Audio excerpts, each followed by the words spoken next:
Hello दोस्तों, नमस्कार। मैं आयुष, आप सबका आयुष मैथ्स पे स्वागत करता हूं। दोस्तों, हम सब पढ़ रहे थे प्रॉफिट एंड लॉस। उसकी एक क्लास हो चुकी थी। आगे हम लोग आज उसी को कंटिन्यू करते हैं।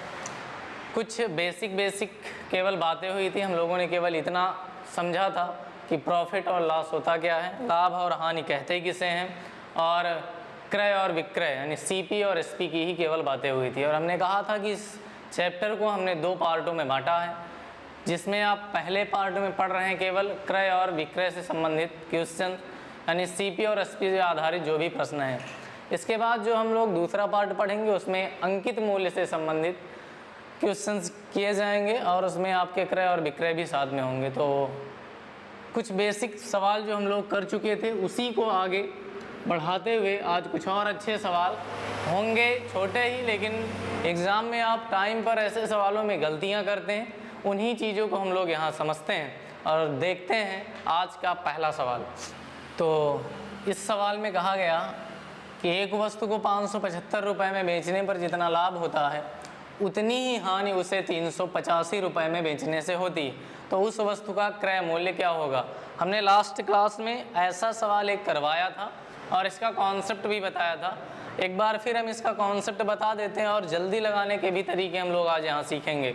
तो देखते हैं कि कॉन्सेप्ट क्या। इन्होंने एक बात कही है कि एक वस्तु को 575 रुपये में बेचने पर जितना लाभ हुआ है उतनी हानि उसे होती है 385 रुपये में बेचने से, अर्थात लाभ और हानि दोनों यहाँ इक्वल है, लाभ और हानि दोनों बराबर होंगे।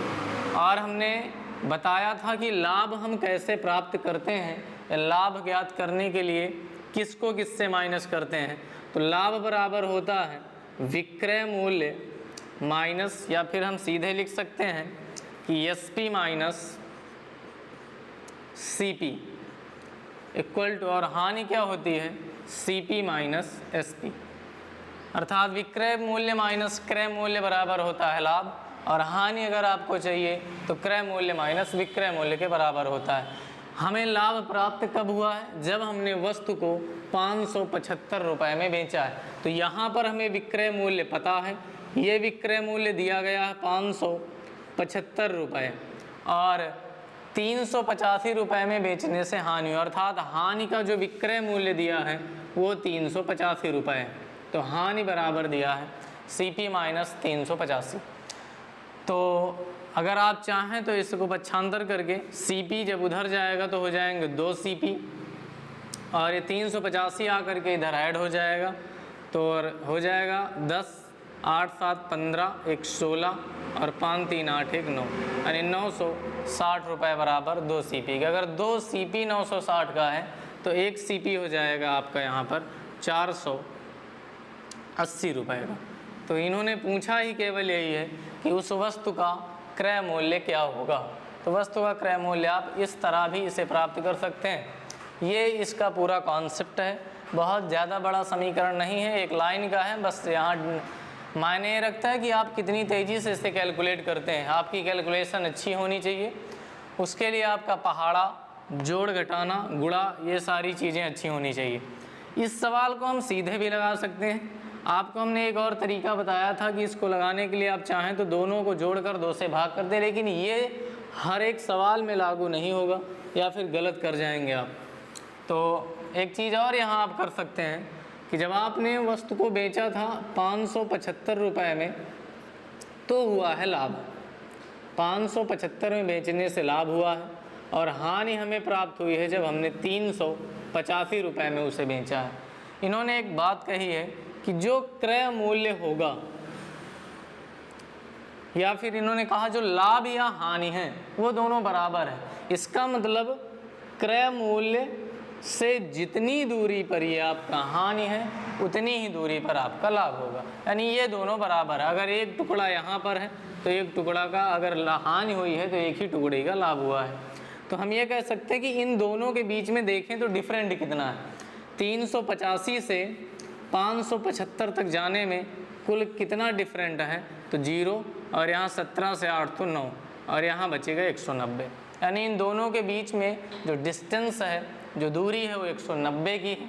अगर इसको हम दो बराबर भागों में बांटें तो 190 को अगर दो बराबर भागों में आप बांटेंगे तो आपका हो जाएगा 95, 95, यानी 95 रुपये आपका ये कम में बिका होगा और 95 रुपये इधर आपका अधिक में बिका होगा। तो अगर जो भी क्रय मूल्य रहा होगा उससे 95 रुपये कम करके आपने जब बेचा है तो आपको हानि हुई है, और जब उससे 95 रुपये अधिक में बेचा तो आपको लाभ हुआ। यानी अब हम ये कह सकते हैं कि अगर इससे 95 रुपये हम घटा दें तो हमें यहाँ मिल जाएगा हमारा क्रय मूल्य, या फिर आप 385 में 95 रुपये जोड़ दीजिए तो आपको आपका क्रय मूल्य मिल जाएगा। तो यहाँ से हमारा क्रय मूल्य हो जाएगा, क्रय मूल्य बराबर, जब आप इसको घटाएंगे तो 0, 17 से 9, 8 और यहाँ पर 4, यानी आपका जो क्रय मूल्य था वो 480 रुपये था। तो इस तरीके से भी लगा सकते हैं, और हमें लगता है कि लगभग सभी के सभी सवाल इसके द्वारा लगाए जा सकते हैं। आइए एक दो और सवाल इसी पर लेते हैं जो कई बार पूछे जा चुके हैं, महत्वपूर्ण है। ये छोटे ज़रूर होते हैं लेकिन टाइम पर लगने चाहिए और गलत नहीं होना चाहिए, ये महत्वपूर्ण होता है। तो चलते हैं अगला सवाल देखते हैं। तो अगले सवाल में कहा गया कि किसी वस्तु को 550 रुपये में बेचने पर जो हानि होती है वह 850 रुपये में बेचने पर हुए लाभ का आधा है, तो वस्तु का क्रय मूल्य क्या है। आप इसी मेथड द्वारा इस सवाल को लगा सकते हैं। यहाँ पर अंतर क्या है पिछले सवाल की अपेक्षा, उसमें कहा था कि लाभ और हानि दोनों इक्वल हैं, यहाँ पर ऐसा कुछ नहीं है। यहाँ कहा गया कि 550 में जब आपने बेचा है तो जो हानि हुई है वह 850 रुपये में बेचने पर हुए लाभ का आधा है। अर्थात हम ये कह सकते हैं कि जो लाभ है और हानि, इन्होंने कहा जो हानि हुई है वो लाभ का आधा है, यानी लाभ जितना भी होगा उसका जब 1/2 करेंगे तो इक्वल हो जाएगा हानि के। या फिर ये भी कह सकते हैं कि हानि ये लाभ आपका हानि से दुगना है, ये भी आप बता सकते हैं। तो इन्होंने कहा जब 550 में बेचा है तो हुई थी हानि, 550 रुपये में बेचने से हानि हुई है और 850 रुपये में बेचने से लाभ। तो 850 रुपये में बेचने पर जो लाभ हुआ है वो हानि का दोगुना है, या फिर हानि जितनी हुई है वो लाभ का आधा है। इन्होंने कहा इसका मतलब ये है कि हानि जो हुई है अगर वो 1 टुकड़ा है तो हमारा लाभ कितना हो जाएगा, 2 टुकड़े। अगर हम यहाँ देखें तो दोनों के बीच डिस्टेंस कितने का है, 850 और 550 के बीच कुल जो डिफरेंट है वो आपका 300 रुपये का है। अगर इसमें कहा गया होता कि दोनों बराबर है लाभ और हानि तो आप 300 को 2 बराबर पार्टों में बांट देते, लेकिन इन्होंने कहा कि जो हानि है वो आधी है लाभ का, तो इसके कुल 3 टुकड़े करने हैं 300 के, तो 3 टुकड़े करने पर 1 टुकड़ा आपका 100 का हो जाएगा और 2 टुकड़े आपके 200 के। अर्थात जो भी क्रय मूल्य रहा होगा उससे 200 रुपये अधिक में जब बेचा गया तो आपको लाभ हुआ है, यानी 850 में बेचने से लाभ हुआ। इसका मतलब क्रय मूल्य जो होगा वो 850 से 200 रुपये कम होगा। अगर 850 से 200 रुपये कम करेंगे तो आपका क्रय मूल्य जो प्राप्त होगा वो 650 रुपये हो जाएगा। या फिर आप यहाँ से प्राप्त कर सकते हैं कि 550 रुपये में अगर हम 100 रुपये जोड़ेंगे, क्योंकि 100 रुपये की हानि हुई है, अगर 100 रुपये जोड़ेंगे तो हमें हमारा क्रय मूल्य प्राप्त हो जाएगा, यानी यहाँ से भी आपका 650 रुपये ही प्राप्त होगा। तो आप इस तरीके से इस सवाल को जल्दी से लगा सकते हैं, इसमें समय नहीं लगेगा। जब आप उस कॉन्सेप्ट को लगाते तो वहाँ इसकी अपेक्षा थोड़ा अधिक समय लग सकता है। तो चलते हैं आगे। तो अगले सवाल में कहा गया कि एक वस्तु को 900 रुपये में बेचने से हुआ लाभ इस वस्तु को 450 रुपये में बेचने से हुई हानि का दुगना है, तो इस वस्तु पर 25% लाभ कमाने के लिए इसे कितने में बेचना होगा। सवाल सेम वैसा ही है, बस वहाँ पर कहा गया हानि आधी है और यहाँ पर उसी बात को बोल दिया है कि लाभ दुगना है। तो चाहे आप हानि को आधी करिए या फिर लाभ को दुगना, बात वही होती है। यहाँ पर पूछा कुछ और है, इन्होंने कहा कि उस पर 25% लाभ लेने के लिए उसे कितने में बेचना होगा। तो आप लगा सकते हैं इस सवाल को, क्योंकि है वैसा ही, इसमें समय नहीं लगना चाहिए। आप उसी तरीके का प्रयोग यहाँ भी कर सकते हैं। 900 रुपये में जब बेचा गया तो हुआ है लाभ, 900 रुपये में बेचने से हुआ है प्रॉफिट। और इस वस्तु को जब 450 रुपये में बेचा गया है तो हुआ है लॉस, हानि। लेकिन इन्होंने बताया कि जो लाभ हुआ है वो हानि का दुगना है, यानी क्रय मूल्य कुछ ना कुछ रहा होगा और उस क्रय मूल्य से अधिक पर बेचा गया है तो कुछ लाभ प्राप्त हुआ है, और उस क्रय मूल्य से कम पर बेचा गया यानी उसे क्रय मूल्य भी नहीं मिला तो हानि हुई। लेकिन जो लाभ हुआ है वो हानि का दुगना। अगर ये 2 टुकड़ा हुआ है तो ये फिर 1 टुकड़े की हानि हुई। तो हम कह सकते हैं यहाँ से फिर आप वही काम कर सकते हैं कि 450 और 900 में डिफरेंट कितने का है, तो 450 का। इस 450 के डिफरेंट में 2 टुकड़े अधिक में, ये 2 टुकड़े आपके लाभ हैं और 1 टुकड़ा हानि। तो यहाँ अगर इसके हम चाहें तो 3 टुकड़े कर सकते हैं। 3 टुकड़े जब करेंगे तो 1 टुकड़ा आ जाएगा। इसके जब 3 टुकड़े करेंगे तो 1 टुकड़ा 150 का और 2 टुकड़े हमारे हो जाएंगे 300 के। अर्थात क्रय मूल्य जो होगा वो 900 से 300 रुपये कम रहा होगा, या फिर आप कह सकते हैं कि क्रय मूल्य जो रहा होगा वो हानि से 150 रुपये अधिक रहा होगा। तो आप चाहें तो 150 रुपये जोड़कर इसमें बता दीजिए क्रय मूल्य, या फिर आप 900 रुपये में 300 रुपये घटाकर बता दीजिए, आपका उत्तर वही प्राप्त होगा। इसका मतलब हमारा जो क्रय मूल्य रहा होगा जब माइनस करेंगे तो क्रय मूल्य इक्वल टू 600 रुपये। परंतु यहाँ पूछा कुछ और गया, ऑप्शन में आपके पहला ही यही दिया जाएगा कि उसका क्रय मूल्य 600 रुपये है। लेकिन यहाँ ध्यान देना होगा आपको, जितने इसके पहले सवाल आपने लगाए थे उन सभी में क्रय मूल्य पूछा गया था। इसमें कहा गया कि उस वस्तु को 25% लाभ कमाने के लिए उसे कितने में बेचना होगा। तो आप अगर 600 को 25% लाभ पर बेचना चाहते हैं तो इस पर 25% लाभ का मतलब 1/4 रुपये आपको और चाहिए, यानी आपको 150 रुपये और अधिक चाहिए, यानी उसे आपको बेचना होगा 750 रुपये में। तो आपको इस पर 25% का लाभ प्राप्त होगा। तो इस चीज़ को यहाँ ध्यान में रखना होगा कि सवाल में पूछा क्या जाता है, क्योंकि वो आजकल ऑप्शन जो नए TCS जैसे कंपनियां जो एग्ज़ाम करवा रही वो अच्छा खासा ऑप्शन भी रखती हैं, तो उसमें आपको कंफ्यूज नहीं होना, इस चीज़ को आपको समझना है। ऑप्शन को भी बहुत ऐसे क्वेश्चन आपको आगे मिलेंगे जो ऑप्शन से अधिक लगते हैं, तो आप जब डायरेक्ट क्वेश्चन द्वारा उसे हल ना कर पाएँ तो आप ऑप्शन भी चेक कर लिया करें, क्योंकि बहुत सारे क्वेश्चन आपको ऐसे मिलेंगे जो आप डायरेक्ट ऑप्शन का सहारा लेकर हल कर सकते हैं। चलते हैं आगे और देखते हैं कुछ और सवाल। तो सवाल है तो बहुत छोटा ही, लेकिन गलत बहुत होता है, और गलत होता कहाँ पर इस चीज़ को ध्यान देंगे हम यहाँ। आपको ऐसे सवालों में कुछ करने की ज़रूरत नहीं है, जैसे जैसे इन्होंने लैंग्वेज इनकी जो है आप इसी को चाहें तो लिख सकते हैं और आपका सवाल का उत्तर यहीं से प्राप्त हो जाएगा। इन्होंने कहा जैसे 4 वस्तुओं का क्रय मूल्य 3 वस्तुओं के, बहुत बार ऐसे क्वेश्चन पूछे गए हैं, रेलवे जैसे एग्ज़ाम में कई बार आए हैं, डिफेंस के एग्ज़ामों में बहुत पूछे जाते हैं इन्हें। इन्होंने कहा 4 वस्तुओं का क्रय मूल्य, तो हम चाहें तो सीधे से लिख सकते हैं 4 का जो क्रय मूल्य है, आप भाषा का ही प्रयोग करते हुए सीधे लिखें यहाँ कि 4 वस्तुओं का जो क्रय मूल्य है वह 3 वस्तुओं के विक्रय मूल्य के बराबर है। इन्होंने सीधे से बोला है कि जो 4 वस्तुओं का CP है वो 3 वस्तुओं के SP के बराबर है। अगर आप चाहें तो का से का काट दें या फिर का की जगह आप उड़ा लगा दें, और आप इस विक्रय मूल्य को इधर लाएंगे तो हो जाएगा क्रय मूल्य बटे में आपका विक्रय मूल्य आ जाएगा, और इक्वल बचेगा 3/4।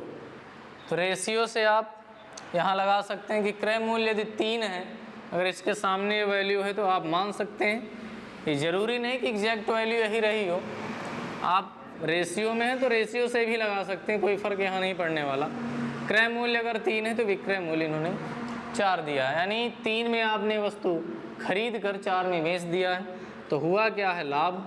तो लाभ का प्रतिशत अगर आपको चाहिए तो लाभ का प्रतिशत कहता है आपके पास लाभ होना चाहिए, और लाभ यहाँ 1 का हुआ है, और लाभ या हानि की गणना जो हमें करनी है वो CP पर करनी है, अर्थात क्रय मूल्य पर करनी, और क्रय मूल्य हमारा 3 है। और इसी चीज़ को परसेंटेज में दिखाना तो 100 से गुणा करेंगे, और 1/3 का मतलब ही होता है 33 सही 1/3%।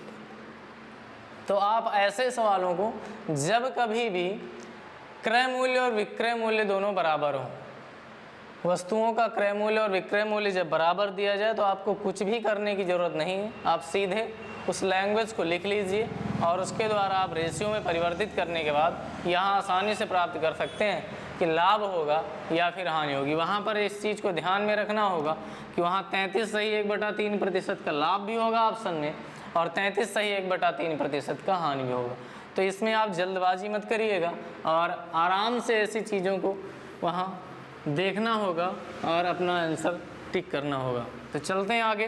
कहा गया कि एक हीटर को 840 रुपये में बेचने पर एक दुकानदार को 4% हानि होती, तो हीटर का क्रय मूल्य क्या होगा। ऐसे सवालों को लोग फ्रैक्शन विधि द्वारा भी लगाते हैं।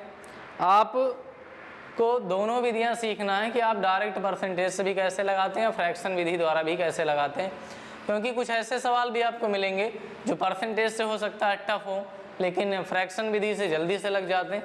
तो आप कहीं एक मेथड द्वारा ये ना उतने में ही रुके रहिए कि नहीं ये आपने एक तरीका सीख लिया तो आप सारे सवाल इससे लगा ही सकते हैं परसेंटेज विधि द्वारा, या फिर आप केवल फ्रैक्शन विधि सीखने के बाद ये सोचें कि आप इसके द्वारा सभी लगा सकते हैं। कोई कुछ ऐसी डिजिट दी जाएंगी जो कभी कभी परसेंटेज से टफ हो जाती हैं या फिर आपकी फ्रैक्शन से भी टफ हो जाती हैं। तो इन्होंने कहा जब आपने एक वस्तु को 840 रुपये में बेचा है तो आपको हानि हो गई, अर्थात हमने शुरुआत में भी एक चीज़ बताया था पहले भी क्लास में कि आपका यहाँ क्रय मूल्य जो होगा वो 100% होगा। यहाँ पर हर चीज़ हम 100% मानकर लगाते हैं, केवल विक्रय मूल्य को छोड़ करके। विक्रय मूल्य जो होता है वो 100% नहीं होता, क्योंकि कोई भी व्यक्ति जितने में उसको खरीद कर लाता उतने में नहीं बेचता, या तो अधिक में बेचता तो आपका 100% ऊपर चला जाता है, या फिर कभी कभी हानि होती तो आपका 100% भी आपको प्राप्त नहीं होता। इन्होंने कहा जब आपने 840 रुपये में एक वस्तु बेची है या हीटर आपने बेचा है तो आपको हुआ है हानि, अर्थात आपको अपना क्रय मूल्य भी प्राप्त नहीं हुआ, यानी जो 100% था वो आज 100% भी नहीं मिला, उससे कम पैसा मिला है। और बताया इन्होंने कि कितने की हानि हुई है। अगर 4% हानि हुई है तो इसका मतलब आपको पैसा आज मिला है लेकिन 100% नहीं, 4% कम मिला है। इसका मतलब आपको जो पैसा मिला वो 96%। या फिर आप ये कह सकते हैं कि हमने वस्तु 96% पर बेचा है, या फिर हमें जो पैसा मिला है वो 96% के बराबर मिला है। तो 96% के बराबर हमें पैसा मिला है और मिला वास्तव में कितना है तो 840 रुपये, या कहिए 840 में हमारी वस्तु बिकी है या फिर हमारी 96% पर जा कर के बिकी है। तो 96% ही 840 के बराबर है और हमें पूछा गया क्रय मूल्य, इसका मतलब हमसे 100% की वैल्यू पूछी गई है। तो अगर 96% 840 का है तो एक एक नियम द्वारा आप इसे लगा सकते हैं। एक एक नियम आपको बहुत अच्छे से आता होगा। आप जब छोटी क्लासों में थे तो वहाँ आपकी मैडम जी आपको एक एक नियम बहुत अच्छे से पढ़ाती थी, तो आपको याद हो तो इन्होंने कहा कि 96% बराबर 840 के है। वहाँ लिखाए जाते हैं छोटे छोटे सवाल कि 10 किलो आलू आपके 50 रुपए के, तो 1 किलो आलू कितने का मिलेगा। ये बहुत छोटी छोटी क्लासों, वही काम यहाँ भी आपको करना है, बस परसेंटेज में दिया गया कि 96% अगर 840 के तो 100% कितने का होगा। इसको आप भेजेंगे तो नीचे आ जाएगा 840 बटे आपका 96, और इस चीज़ को यानी आपको 100% चाहिए तो 100 से गुणा कर दीजिए। आप इसे काट पीट कर सकते हैं, ये कट जाएगा आपका 12 से, 12 8 96, 12 सते, और अगर आप काटना चाहें तो हो जाएगा आपका 7000 बटे, इन्होंने क्रय मूल्य पूछा है, आपकी वैल्यू, और इसे काट दीजिए, 4 से कट जाएगा, 25 दशमलव में आ रहा।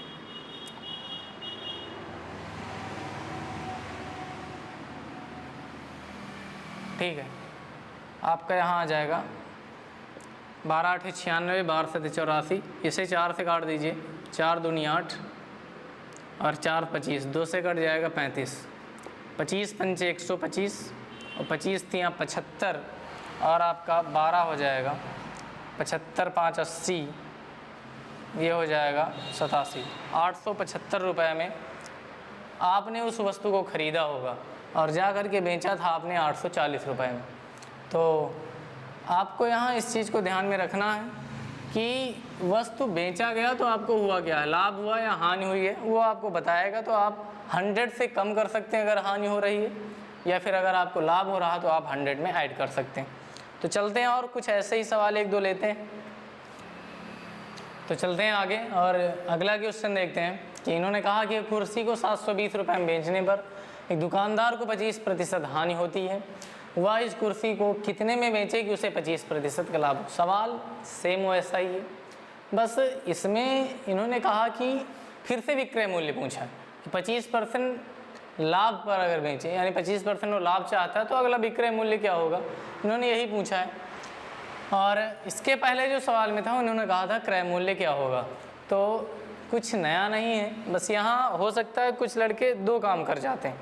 तो देखते हैं कौन सी गलती करते हैं आप, या फिर आप टाइम लगाते हैं ऐसे सवालों को सॉल्व करने में। इन्होंने कहा जब 720 रुपये में आपने बेचा है तो आपको हुआ है 25% हानि, अर्थात आपको अपना क्रय मूल्य भी प्राप्त नहीं हुआ, यानी 100% भी नहीं मिला पैसा।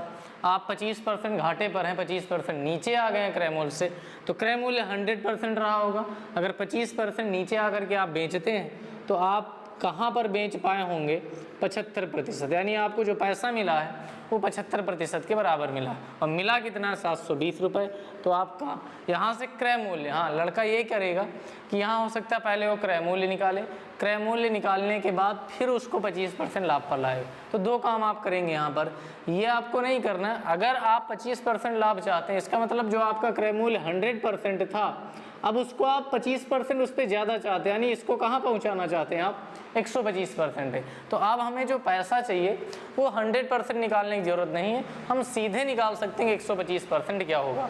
क्योंकि अगर हम 75% बराबर इसके द्वारा 100% निकाल सकते हैं तो हम इसी के द्वारा 125% भी निकाल सकते हैं। तो हम कह सकते हैं कि 75% अगर 720 का है तो 125% कितने के बराबर होगा। तो इसको एक एक नियम से नीचे आप भेजेंगे और जिसका मान निकालना उससे गुणा करिए 125%। तो ये काट दीजिए आप, 25 तियाँ 75 और 25 पंचे, ये 3 से आप काटेंगे तो हो जाएगा 3 दूना 6 और 3 चौक 12, 24 तियाँ 72, 24 पंचे 120। इसका मतलब आपका जो 24 पंचे 120 और एक जीरो ये, यानी आप उस वस्तु को 1200 रुपये में अगर बेचना शुरू कर दें तो आपको 25% का लाभ प्राप्त होगा। तो ऐसे सवाल या इनकी भाषाएं इस तरह बदलती रहेंगी, परंतु लगाने का तरीका कुछ दूसरा नहीं है, बस वही है। तो आप इसके द्वारा ऐसे सवालों को लगा सकते हैं।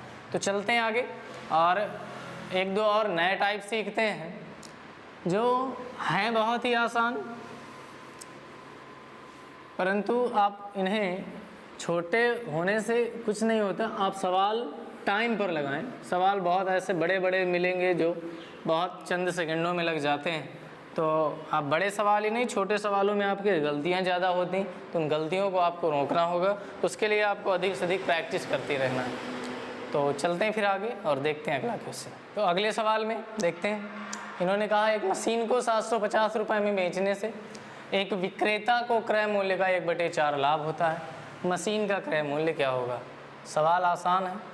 इन्होंने कहा कि एक मशीन को 750 रुपये में जब आपने बेचा तो जो लाभ हुआ है वो लाभ क्रय मूल्य का 1/4, यानी क्रय मूल्य जो भी रहा होगा उसी के 1/4 के बराबर लाभ। अगर हम मान लें कि हमारा जो क्रय मूल्य था, क्रय मूल्य वो 100 रुपया था, तो जो हमें लाभ मिला होगा वो लाभ इसी का 1/4 के बराबर होगा। तो इसका 1/4 होगा 25 रुपये, यानी जो हमें लाभ हुआ है वो 25 रुपये का हुआ है, तो लाभ बराबर हमारा 25 रुपये। तो अब हम देखें तो वस्तु हमने कितने में बेचा होगा अपने अकॉर्डिंग। अगर हमने 100 रुपये में वस्तु खरीदी है और 25 अगर लाभ लिया तो हमारा जो विक्रय मूल्य होगा वो 125 होगा, 125 रुपये। और इसमें कहा गया कि मशीन को बेचा कितने में गया तो लाभ हुआ है 750 रुपये, यानी ये विक्रय मूल्य यहाँ भी दिया गया है और विक्रय मूल्य हमारे अकॉर्डिंग में हमें मिल चुका है कि 125 में बेचने पे हमें लाभ हुआ है 25 रुपये का और यहाँ भी 750 रुपये में बेचा गया, तो दोनों विक्रय मूल्य हैं। अर्थात 125 बराबर अगर 750 का है तो क्रय मूल्य यानी 100 कितने का होगा, 125 अगर 750 का तो 100, यानी 125 छक्का 6 बार में कट जाएगा, 100 से गुणा करेंगे तो 600, अर्थात उस वस्तु का जो क्रय मूल्य था वो 600 रुपये रहा होगा। तो इस तरह आप ऐसे सवालों को लगा सकते हैं। और भी दूसरे तरीके, या फिर आप x मान लें, लेकिन उसकी कोई ज़रूरत नहीं यहाँ। आगे चलते हैं, एक दो सवाल और लेते हैं। हमें उम्मीद है कि आपको लाभ और हानि अच्छे से समझ में आ रहा होगा। आपको अगर कोई प्रॉब्लम्स है तो आप कमेंट करके बताएं, या फिर आपको ये चैप्टर कैसा, या फिर इसके पहले वाला जो चैप्टर पढ़ा है आपने परसेंटेज के सवाल आपको कैसे लगे, ये सारी चीज़ें आप कमेंट करके बता सकते हैं। आगे चलते हैं हम लोग और लाभ हानि के कुछ और इम्पोर्टेंट क्वेश्चन लेते हैं। अगला सवाल देखते हैं। इसमें कहा गया है कि किसी वस्तु का क्रय मूल्य उस वस्तु के विक्रय मूल्य का 40% है। बहुत अच्छा सवाल है। किसी वस्तु का क्रय मूल्य, आपने अगर परसेंटेज पढ़ रखा है तो ये सवाल बहुत ही जल्दी से आप सॉल्व कर सकते हैं, बहुत ही आसान है। लेकिन अगर आपने परसेंटेज नहीं पढ़ा तो आपके लिए थोड़ा सा टफ हो सकता है। तो देखते हैं, इन्होंने कहा किसी वस्तु का क्रय मूल्य जो है उस वस्तु के विक्रय मूल्य का 40%, यानी उन्होंने बात की है क्रय मूल्य की, और क्रय मूल्य के बारे में रिलेशन दिया विक्रय मूल्य से कि क्रय मूल्य उसके विक्रय मूल्य का 40%, परसेंटेज हटाएंगे तो बटे 100, 40% है। यानी अगर हम विक्रय मूल्य का 40% निकालते हैं तो फिर हमारा क्रय मूल्य मिल जाएगा। यहाँ से अगर आप देखें तो विक्रय मूल्य इधर ले आइए तो बटे में हो जाएगा विक्रय मूल्य, और यहाँ आपका बचेगा केवल 40/100। तो अब हमारा क्रय मूल्य 40 है और विक्रय मूल्य 100 है। इन्होंने पूछा क्या है कि विक्रय मूल्य क्रय मूल्य का कितने प्रतिशत। ऐसे सवालों के लिए हमने वहाँ एक ट्रिक भी बताई थी, जल्दी का तरीका, या फिर हमने कहा आपको ये समझना कि बेस किसके बेस पे पूछा गया है। इन्होंने कहा विक्रय मूल्य, क्रय मूल्य का कितने % है, तो क्रय मूल्य हमारा 40 है तो विक्रय मूल्य 100 है, तो इसके 100 के बारे में पूछा कि 100 जो है वो 40 का कितने % है, तो 40 का कितने %, यानी 40 100 का कितने % है। तो देखते हैं 100 से गुणा करके, ये आपका कट जाएगा 25, यानी 250%। 100 जो है वो 40 का 250% है। तो इस तरह के सवाल अब आप यहाँ पे समझ पा रहे होंगे कि परसेंटेज हमने पहले क्यों पढ़ा है, या उसके प्रयोग कैसे कैसे आप अगले चैप्टरों में भी करेंगे। यहाँ पर तो हो ही रहा। तो चलते हैं, एक सवाल और लेते हैं। तो चलते हैं, अगला सवाल देखते हैं। इन्होंने कहा एक दुकानदार को, ऐसे सवाल बहुत ज़्यादा पूछे गए हैं और इनमें गलत के चांस ज़्यादा होते हैं। आसान तो बहुत होते हैं लेकिन लड़के गलत बहुत ज़्यादा करते हैं। और गलतियाँ किस तरह, इसी तरह के आपको इसमें 4 सवाल मिलेंगे, 4 टाइप। इन्होंने कहा एक दुकानदार को 250 केले बेचने पर 50 किलों के विक्रय मूल्य के बराबर लाभ होता है। आपको आगे ऐसा सवाल मिलेगा जिसमें आपको विक्रय मूल्य के बराबर लाभ यहाँ हुआ है, विक्रय मूल्य के बराबर हानि भी होगी, या फिर क्रय मूल्य के बराबर लाभ या हानि होगा। तो इस चीज़ को समझना है अच्छे से आपको। ऐसे सवालों में गलतियाँ आप कहाँ करेंगे, इस चीज़ को ध्यान देना है। तो उसका लाभ प्रतिशत क्या होगा, आपको करना कुछ नहीं। इन्होंने बताया कि जो लाभ हुआ है वो 50 केलों के विक्रय मूल्य के बराबर है। अगर आपको लाभ चाहिए तो आपको पहले विक्रय मूल्य पता होना चाहिए, और विक्रय मूल्य हमें यहाँ दिया नहीं गया। तो हम मान लेते हैं कि हम एक केला 1 रुपये का बेच रहे हैं, यानी एक केले का विक्रय मूल्य 1 ही रुपया है। तो हमने कुल कितने केले बेचे हैं, 250। इसका मतलब हमें पैसा कितना मिल चुका है, 250 रुपया। यानी हमने 250 केले 250 रुपये के बेच दिए। अगर 250 रुपया हमको मिल चुका है तो इन्होंने बताया कि इतना मिलने के बाद हम 50 केलों के विक्रय मूल्य के बराबर लाभ हुआ है। और एक केले का विक्रय मूल्य 1 रुपये, तो 50 किलो का विक्रय मूल्य 50 रुपया होगा। यानी हम 50 रुपये लाभ पर हैं। जब हमें 250 रुपया मिला तो आज हम 250 रुपये उसमें लाभ प्राप्त कर चुके हैं। यानी इसमें 50 लाभ मिला हुआ, तो हमने खरीदा कितने में होगा, इसका मतलब हमने उस केलों को 200 रुपये में ख़रीदा था और 250 रुपये में बेचा, तो 50 के बराबर हमें लाभ प्राप्त हुआ। तो यहाँ पे अगर लाभ प्रतिशत चाहिए आपको, तो लाभ प्रतिशत कहता है लाभ, यानी 50 का, और किस पर हुआ है तो क्रय मूल्य पर। लाभ या हानि की गणना क्रय मूल्य पर ही करनी है आपको परसेंटेज के लिए। ये आप यहाँ देखेंगे तो 25% आपका आ जाएगा। ऐसा ही सवाल आपको मिलेगा हानि पर। यहाँ पर लोग रटवा देते हैं, इसे रटाते हैं कि आपको जब 250 लाभ हुआ है तो आप 50 इसमें माइनस कर दीजिए, जब हानि होगी तो आप जोड़ दीजिए। जब इस हानि या लाभ के चक्कर में आप पूरा इसे गलत कर देंगे। जोड़ने या घटाने में कहाँ जोड़ना है कहाँ घटाना है, तो आपको रटना नहीं है, बस आपको समझना है इसे कि अगर विक्रय मूल्य के बराबर लाभ या हानि हो तो आप विक्रय मूल्य मान लीजिए। अगर क्रय मूल्य के बराबर लाभ या हानि हो तो आप क्रय मूल्य मान लीजिए। सवाल कभी आपसे गलत नहीं होगा। एक और ऐसा ही सवाल लेते हैं, आज का अंतिम सवाल होगा, देखते हैं। तो ये सवाल भी वैसा ही है। इन्होंने कहा अब की बार कि एक दुकानदार को 22 मीटर कपड़ा बेचने पर 11 मीटर कपड़े के विक्रय मूल्य के बराबर हानि हो जाती है। इसके पहले सवाल में विक्रय मूल्य के बराबर लाभ हुआ था, यहाँ पर बताया विक्रय मूल्य के बराबर हानि हो जाती। तो हमने कहा कि सिर्फ आपको एक ही चीज़ याद रखना है कि अगर विक्रय मूल्य के बराबर लाभ या हानि हो तो आप विक्रय मूल्य मान लीजिए, अगर क्रय मूल्य के बराबर लाभ या हानि होती है तो आप क्रय मूल्य मान लीजिए। यहाँ पर कहा विक्रय मूल्य के बराबर हानि हो, कितने मीटर कपड़े के? 11 मीटर। तो हम मान लेते हैं कि 1 मीटर कपड़ा हम 1 रुपये का बेच रहे हैं, तो कुल 22 मीटर कपड़ा हमने बेचा था, तो हमें 22 रुपये प्राप्त हुए। जब 22 रुपये प्राप्त हुए तो पता चला कि हम 11 मीटर कपड़े के विक्रय मूल्य के बराबर हम घाटे पर हैं, यानी हानि हो गई है।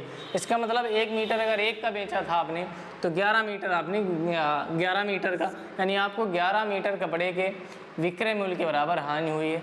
जब आपको 22 रुपये मिले तो आपको पता चला कि आप 11 रुपये हानि पर हैं। इसका मतलब आपने खरीदा उसे कितने में होगा? 37 रुपये में। तो यहाँ से हानि का प्रतिशत कहता है कि हानि, तो हानि हमें कितने की? 11 रुपये की। और हानि या लाभ किस पर?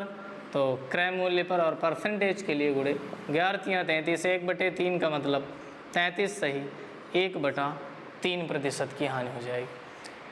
तो ऐसे सवाल आपको मिलेंगे बहुत ज़्यादा, या आसान भी हैं लेकिन गलत भी बहुत ज़्यादा होते हैं। तो इसलिए आप इनको प्रैक्टिस करें ज़्यादा से ज़्यादा और पढ़ते रहिए।